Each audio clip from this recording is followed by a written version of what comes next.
I've had a request from Kay over on YouTube for more information on these seed snails, which I showed you in the pea grow along, and I just showed you what I was doing to plant them rather than actually how to do them. So we're going to quickly have a look at how to do them today.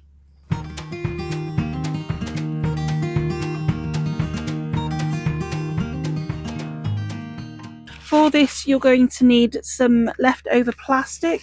So I'm going to give it a go also with a piece of plastic off of the compost bags, because that's something that pretty much all of us would have. I have seen some people try and do it with cardboard, but usually the roots will tangle between the layers of cardboard and then rip when you take them apart. So we want to make sure it's something that they can't penetrate between. So any recycled plastic, things like bubble wrap. You also get that plasticky type foam, very thin stuff in packaging. A lot of people use that as well. And then I've just got some elastic bands in order to hold it together, but you could also use some twine or something like that as well. And then we're also going to need some compost. I'm using my mix that I use for soil blocks. My basic soil blocking mix is made up of 50% cocoa coir, 50% of sieved compost, and it does need to be sieved, particularly if you're using it for the soil blocks, but I would suggest that you want it sieved for these snail trails as well, because if you're going to have really big parts in there, then it might be difficult for the roots to travel down past them. And then I also add a little bit of sand and things like that as well. So you can play around with the mix of what you've got, but multi-purpose sieved compost should be perfectly adequate. So you can also play around with the length of the plastic that you've got. So on this snail here, you can see that there's a layer here that I've not actually covered with compost yet. That's going to give me the ability to unroll it and add another layer of compost if these peas are looking like they need that little bit more food.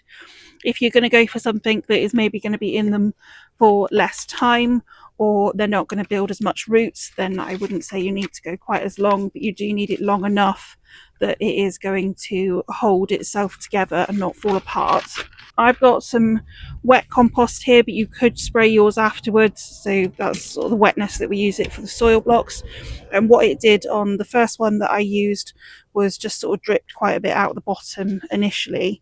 So I'll just allow that to happen and drain that off as I need it to. And then we're just going to press this compost into place and try and get it to the tops and the bottom as well to make sure we got plenty. But one thing that I definitely notice is how much compost this technique uses. And I'll have a look in a moment with the difference between the soil blocks. But if you are only going to be using it like this and it's the only compost for those plants you're using, then it may be that that is perfect for what you need. And then once you've got them nicely laid out, and you can see I've left a little bit at the end that hasn't got any on, we're just going to very carefully roll these up as tightly as you can, but I wouldn't push them too far down. We don't want to compact that soil or anything like that. We just want to make sure it's got a good hold to it. And then I've left that little bit at the end there just without any on. And hopefully one of these ends will be a bit flatter because I haven't cut this very straight, to say the least. And then I've just got some elastic bands that are left over from the postman that I'm just going to literally take to hold these together. I'm going to pop 2 on here. By wetting it before rather than wetting it afterwards, hopefully the soil won't just all fall out at this point as well. And then that's the roll ready to go. I'm going to pop it in a pot just to hold it all in place. And then depending on the seeds that you've got is going to depend on how much you need to cover them on top. Some you might just need to sprinkle on the top. I would say that you don't want to sprinkle them too densely necessarily, because you'll end up having too many, and then the benefit of this isn't going to be as helpful as it was before. I'm going to do Florence fennel into this one. So it's a bulbing fennel, and these require around 15 Celsius for germination. and they don't need light to germinate, so I'll be covering these ones up. I've got quite wet hands. I'm going to stick to my hands, which isn't going to help. Just going to pop some of these seeds sprinkled over the top. I don't want too many on there. A couple more. That's plenty. And then all we need to do is pop a little bit of extra compost over these seeds. So if it was lettuce, I would literally just be pushing them into the surface like this, and I wouldn't be covering them at all.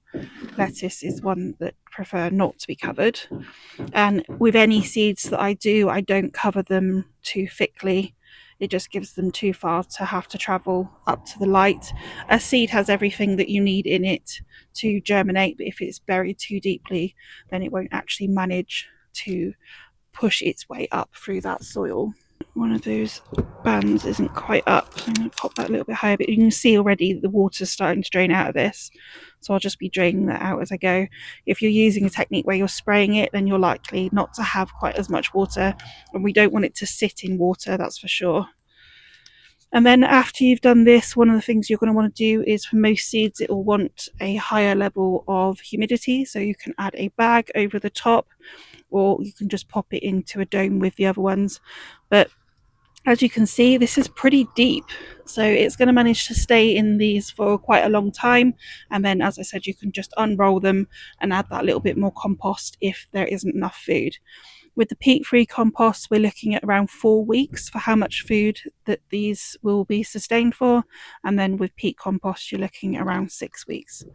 And then before we know it, we should have a row that is starting to sprout, and the seed and the roots coming out at the bottom. So on the actual space used up on the square foot, then these use up around the same space as the 20 of the very smallest soil blocks.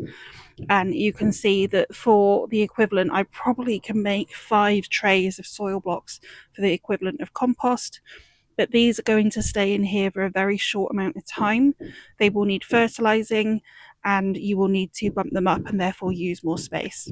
So if it is the space that is your biggest issue, then these certainly could be a fantastic way to go rather than the soil blocks. I will put up a video soon of really more information of how the soil blocks work and how to use them and the different sizes. This is, as I said, my first attempt at these for the peas. So if you've got questions about these, I will link the lady in, and then she might be able to answer them more than I can at this stage.